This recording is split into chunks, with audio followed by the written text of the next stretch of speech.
Hey everyone, welcome back to Fresh Parchment. My name is Heather and today I'm going to be talking to you about all of the books that I'm going to read, hopefully, in the month of July. Now I've got quite a tall stack next to me, so let's get started. So my first two set of books are part of a challenge that I've set to myself for the year of 2020, which is to read at least one classic and one nonfiction book every month. So for the month of July, my classic book is going to be a set of 3 novellas by Colette that I picked up very recently. The novellas are Gigi, Julie de Carnelin, and Chance Acquaintances. And I read her complete Claudine novels. There were 4 of those. So I'm intrigued to see where these later novellas go. And I'm also intrigued to see how closely Gigi resembles the musical that I've known for quite a while. And for my nonfiction book, I thought I'd go with something light this month, which is Billy Connolly's Tall Tales and Wee Stories. This book came about after Billy Connolly announced his retirement from stand-up comedy at the end of 2018. And he spent the majority of 2019 writing down all of his best and favorite stand-up routines. So I'm really looking forward to seeing how many of my favorites end up in this book. I'm also taking on the very ambitious project of taking on 2 readathons this month. The first one is Jane Austen July, which is being run by Katie of Books and Things and Marissa of Blatantly Bookish, and I'll link both of their channels down below. Because I found out about Jane Austen July last minute, I can't participate in all of the challenges, but I can participate in 4 of them. So the first challenge I can participate in is to read a nonfiction book about Jane Austen or about Jane Austen's time. And for this, I have chosen An Elegant Madness by Venetia Murray. And the subtitle kind of says it all. It's talking about high society in Regency England. This has been on my TBR for years now, so this creates a perfect opportunity for me to actually read it. And by the looks of things, it just goes into every piece of high society and its workings in the Regency era that you can think of and that is possibly referenced in Jane Austen's works. So I'm very intrigued to see where this goes. The next prompt that I can participate in is to read a novel written by one of Jane Austen's contemporaries. So another writer that was writing around the time that Jane Austen was, or someone who Jane Austen would have read. So for this, I've chosen Belinda by Mariah Edgeworth. And I know nothing about this at all, except that it's one of the very popular novels in the late 18th, early 19th century that just featured the titular young woman and all of her adventures in society. So I'm very intrigued to see how satirical or how melodramatic this novel goes. So I found 18th century novels tend to either go one way or the other. So we'll see which way this one leans. The third prompt that I can definitely participate in is to read some of Jane Austen's letters or smaller works, something that is not one of her main 6 novels. So for this, I have chosen the Illustrated Letters of Jane Austen.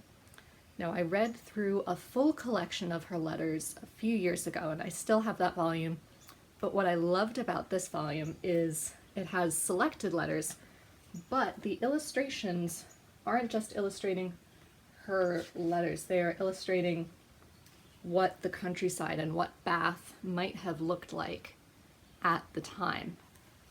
And since I lived in Bath, I'm very excited to see if I can still recognize some of the places that I know from living there recently. The last prompt that I can participate in is to read a spin-off of Jane Austen's novels. I'm not entirely sure this counts as a spin-off of her novels specifically, but it is fiction based off of Jane Austen's works. So I'm going to give it a try, and it is Dangerous Alliance, an ostentatious romance. Well, I'll be honest, I'm not holding out high hopes for this. I'm really not, but I'm gonna see. It could prove me wrong. And this centers around Lady Victoria, who's a young woman in the early 19th century who loves Jane Austen's novels and lives her life by Jane Austen's novels. But when her family soon faces financial instability, Lady Victoria discovers that she has to make an advantageous marriage. Can Jane Austen's novels really guide her through real life? This is a young adult novel. I'm not sure how historically accurate it's going to be, but I will let you know in my July wrap-up at the end of the month. The next readathon that I can participate in is the Reading Rush, which is formerly Booktubeathon, being run by Ariel Bissett and her friend Raylia, so I will link their announcement video down below. And I will be reading 4 books for this readathon. The readathon takes place from July 20th to the 27th, I believe. Again, I'll link stuff down below with the correct information. I'll be reading 4 books total, but the 4th one is going to be a surprise, and I might even turn the choosing of that 4th one into a video. Let me know if you'd like to see that. But the 3 I am definitely going to be reading are Les Liaisons Dangereuses by Choderlos de Laclos. Now, I read the play adaptation of this that Christopher Hampton wrote, and I absolutely adored it, so I'm intrigued to read the original novel. This is an epistolary novel between 2 former lovers who are French aristocrats who decide to embark on a game of seduction to see if the man of these 2 lovers can seduce both a young novice and an older widow. All sorts of trouble ensues, and it's all set against the looming backdrop of the French Revolution. The play was absolutely stunning, so I'm hoping the novel is just as good. The next book that I'm definitely going to read for the Reading Rush is Tulip Fever by Deborah Moggock. Now, this was a film 2 or 3 years ago, and I really enjoyed the film, and it wasn't until after I saw the film that I discovered that it was also a book. And interestingly enough, Deborah Moggock is a screenwriter, and she wrote the screenplay for the film as well. So I would love to read the novelized version and then perhaps watch the film again if I can get my hands on it. Tulip Fever takes place in the 1600s in Amsterdam among the backdrop of tulip fever, when every merchant in the world wanted to get hold of Dutch tulip bulbs. So it was a very lucrative business, but it was also a very unstable business. The bottom could fall out at any moment. And in front of that backdrop, we see an older merchant and his very young wife. And they cannot have children, so in another bid for immortality, the merchant decides to have her portrait painted. But she then begins to fall in love with the young painter that he hires to paint her portrait. And all sorts of webs and plots begin to hatch surrounding both tulips and love. It was an absolutely gripping film, so I'm hoping the book is just as good. The last book I'm going to read for the Reading Rush is Kim Jiyoung, born 1982, by Cho Nam-ju, translated by Jamie Chang. And this is a book from South Korea. It was originally written in Korean. It's set in Seoul, about a young woman in her 30s and tracking all of the tiny sexist things that she has encountered throughout her life, which are a lot. And initially they seem rather tiny, but all together they stack up and stack up. And the aim of the novel is to point out the consequences of all of those microaggressions. I'm very intrigued to see how the writing style may or may not be different. I realize since it's translated that may or may not come across, but I took a translation course when I was in college, so I'm always intrigued to see how other people translate styles and turns of phrase from other languages. So I'm intrigued to see how Jamie Chang does that too. Next up is a book I need to read if I want to film another video that will be coming up soon of opera to book recommendations. I won't tell you how this falls into it, but it does mean that I will need to read The Thorn Birds by Colleen McCullough. Now, I've heard about this book from my mother for years. I know she absolutely loved it when she was in her late teens, early 20s. So I'm intrigued to see what it is actually like. Does it live up to the hype that she has set? I know very little about it, except that it involves a forbidden romance with a priest, which, quite honestly, that's intriguing enough right there. So, those are the books that I absolutely have to read in July. However, there are a few more books that I hope I can get to in the month of July as well. The first of which is The Testament of Loki by Joanne Harris. This just looks like fun. It covers the Norse myths and retells a lot of them from Loki's perspective. He is our narrator. At least he was in the prequel, The Gospel of Loki. Although The Gospel of Loki ended with Ragnarok, so I don't know where this book is going to go, but I'm desperate to find out. My next pick is extremely ambitious, but I'm hoping to read this, if not in July, then hopefully in August, and it is Patrick Melrose by Edward St. Aubyn. Now, this is a bind-up of 5 Patrick Melrose novels, and it is a monster. It is huge, but I'm hoping I can finish them before the school year starts. Quite honestly, just so I can watch the series featuring Benedict Cumberbatch.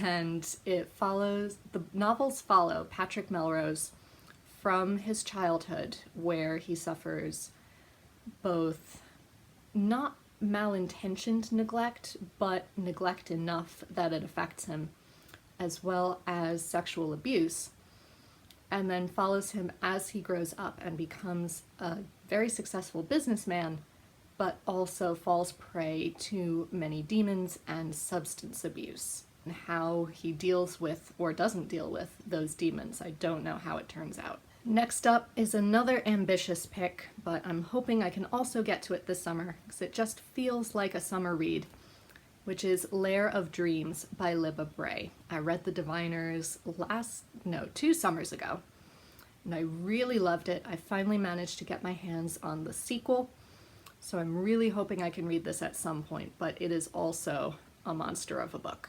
And The Diviners follow a group of young people in New York in the 1920s who all have various supernatural abilities. For example, Evie, our main character, is a diviner. She can divine all sorts of secrets about someone simply by touching something that the owner wore. So the last book left on quite a cliffhanger. There's usually not only a supernatural turn to them and a supernatural problem that they need to solve, but it also edges on horror.